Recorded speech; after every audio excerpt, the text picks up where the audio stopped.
That's in there. Where he's like, all of a sudden, this psychedelic things come out of the TV, and that's in the God of the Schmow Town, baby. So, before moving on to the other ideas, I just want to read real quick this love scene, because it is something else, okay? So I'm going to do this. We're going to play a little sexy music in the background, and I'm going to put on my Barry White voice, baby, and we're going to do this. Interior, Neil's bedroom day. Neil and Nancy are in bed making love. Nancy is crying softly as Neil makes love to her. They seem to come at once. They lie there for a few moments, then Neil says, "Do you always cry like that?" Nancy says, "When it's wonderful." What? When it's wonderful. When it's wonderful. And then Neil says, "You're a pretty complicated girl." She watches out of the corner of her eye. Nancy says, "Is that a euphemism for crazy?" And then Neil says, "I like him crazy. Good practice for me." And then Nancy says, "Neil, have you ever thought of suicide?" This is very reminiscent of the night that my son was conceived. Oh God! I mean, that's some pretty bad shit, right? That is some pretty strange jumping around. She's crying. They come together, then she's crying because but she's happy crying. I guess it's happy crying. But she's also thinking about suicide. But yeah, then she turns and is like, "Have you ever thought about fucking offing yourself?" I mean, I'm so happy right now, but I mean, I guess maybe it's related to the context of the rest of it, but that's a pretty bad scene. There's one word there that really jumps to me, though. He says they appear to orgasm together. She did not come. Yeah. Or maybe he didn't come. That's an unnecessary... Oh, he did. I saw his face. I could picture his face. Baby. Oh my God, imagine whoever was going to direct that movie. That's their big note, is like, the orgasm needs to be fucking really Go real. Big. Go big. I want you to go big. And you don't do anything because you're only appearing. Like, just make this face, like, Yeah. And then just hold on, because we're going to get to you talking about suicide in 10 because seconds. really inside, what you're motivated by right now is suicide. It is weird. Like, I wonder, like, to me, that's the kind of stuff that feels first draft. Like, there's the beats of what needs to be in that scene, but it's just sped through. It's like, God, I got 15 minutes and the kids are in the background screaming. I got to write this out quick and I'll come back to it later. And then never came back to it. I mean, I'm glad it exists for our amusement. It's romantic. I'll give them that. Is it? Is it, though? She's crying. Like, if I'm ever with a woman and she starts crying. She's crying. Especially in this like, what Me the fuck's Too. wrong? Yeah. We're in the Me Too age. If somebody's crying, we're fucked, you know? I just like that. Yeah, and the dude finishes. She's crying, and the dude's like, "I'm just going to keep going." He doesn't ask until after he's done. He's getting his sweatpants back on, and he's like, "So you were crying, huh?" And then he calls her crazy. I like him crazy. Can you imagine if my wife was like, honey, do you think I'm crazy? And I'm like, I like him crazy, baby.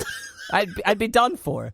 It'd be a divorce that quick. You'd be a single man living in the streets. This podcast would be a figment of my imagination. Oh, shit, man. That's thank you, Wes Craven and Bruce Wagner. Thank you. A perfect scene. A flawlessly written, flawlessly crafted scene that I can't wait to steal from my next movie. Oh, yo, you should. You should do that. Well, can you get sued? I mean, you would probably get sued. You think so? You think that if I had a scene where a chick... What if I just change a couple of the words and he's like, "Do you think I'm nuts?" I like 'em nuts, baby. Yeah, I like 'em nutty. Nutty like a fruitcake. Something.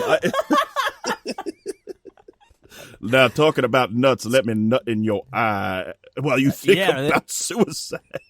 Oh, shit. I'm writing this down. Oh, write it down. Don't sue me. Don't sue me. Don't sue me. I'm taking this. Wes is dead. Bruce Wagner doesn't give a fuck. He's writing for Cronenberg right now.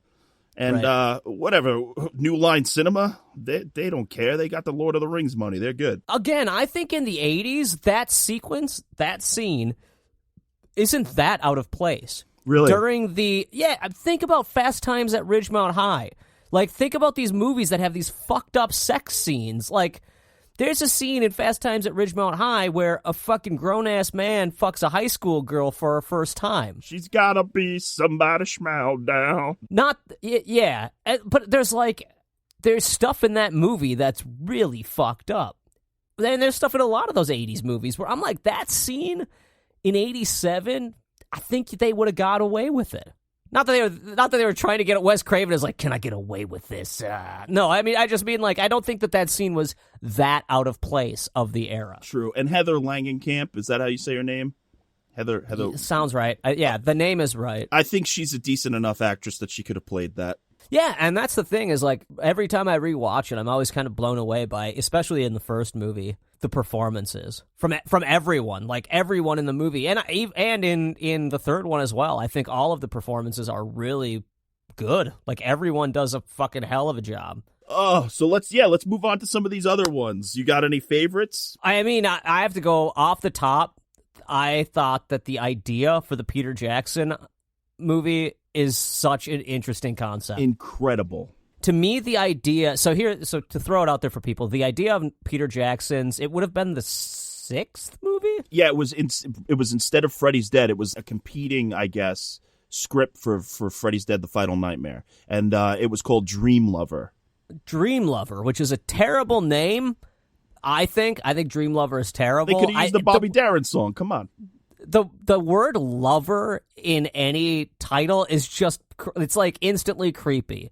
Lover. Like, I don't want it. Dream Lover is even worse. But, like, the idea is, I guess the reason why it's called Dream Lover is because it's these kids, like Freddy Krueger at this point, in reality, Freddy Krueger had become the fucking Mickey Mouse of horror films. Yep. He had been he was on fucking covers of magazines. You couldn't walk into a movie rental house without seeing a fucking Freddy Krueger poster up on the wall, if not 5. There was the TV show.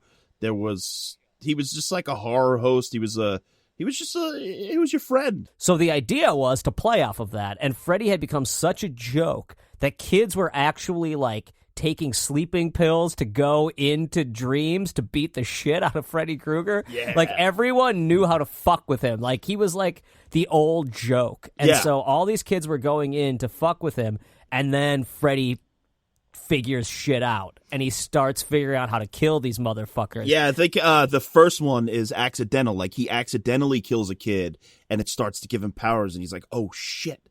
So then, suddenly, every kid that he kills after that, he suddenly gets stronger and stronger, as opposed to being this bum that he was in a dream getting abused by, like, 4th graders or whatever.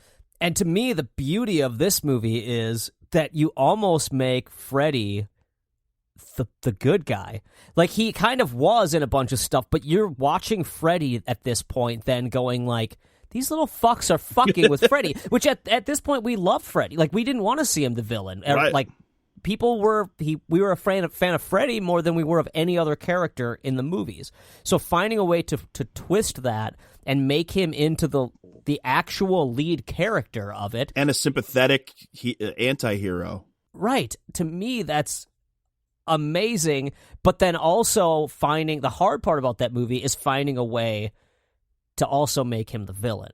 So you need to have such perfect casting and perfect writing for, I think there was like a whole like the actual plot ends up being about a police officer who gets like held hostage in the dreams, and Freddy, like the kids are going to try to get their dad back. I think that's like the actual, what the plot becomes is like kids who aren't being the kids who aren't fucking with Freddy, their dad gets taken in, and we find out that he was an officer that was a part of something in an earlier movie or something like that, or part of Freddy's trial or something like that.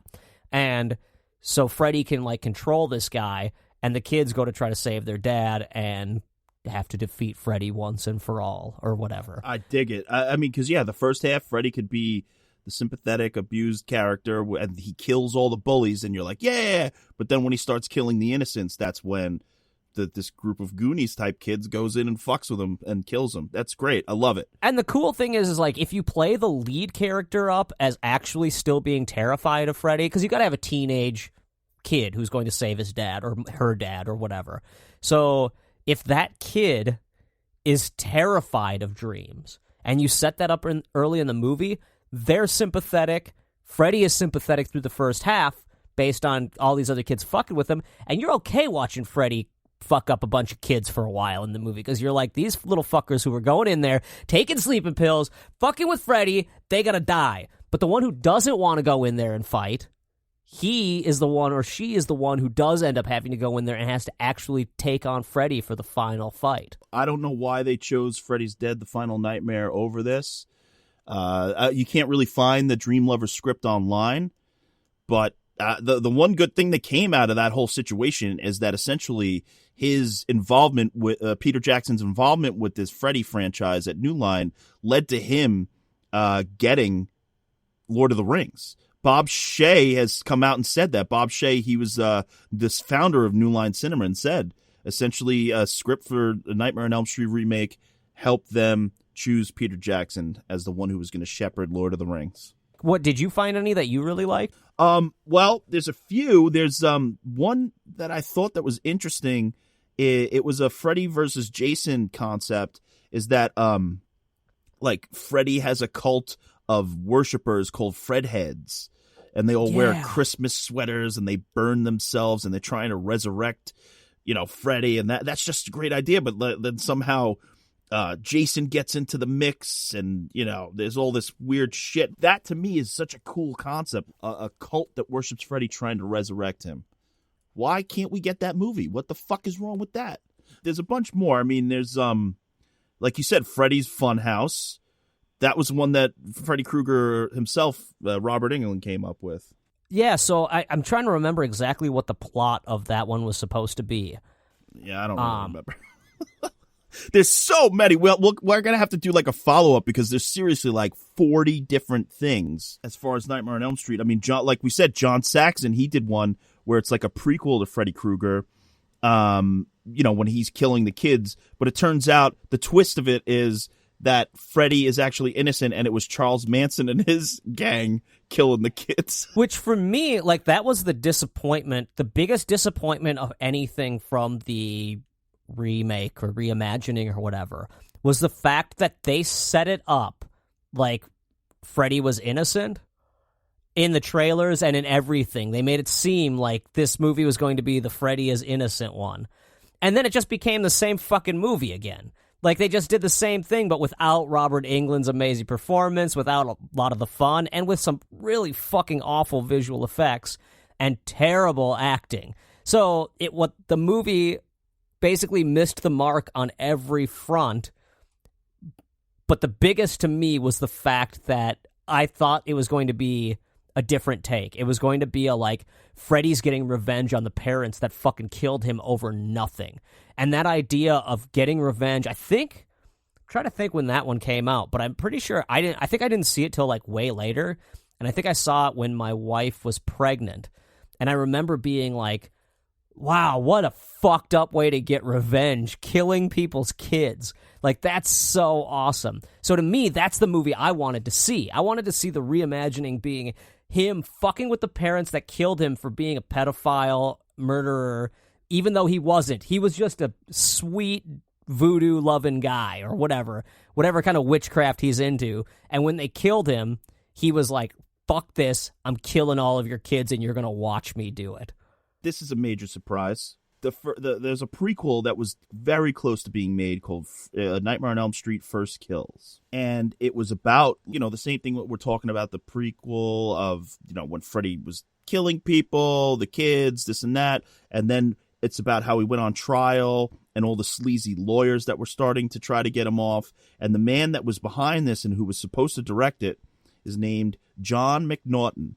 And JOHN McNAUGHTON, as we both know, is the guy who did one of the greatest horror movies of all time, Henry, Portrait of a Serial Killer.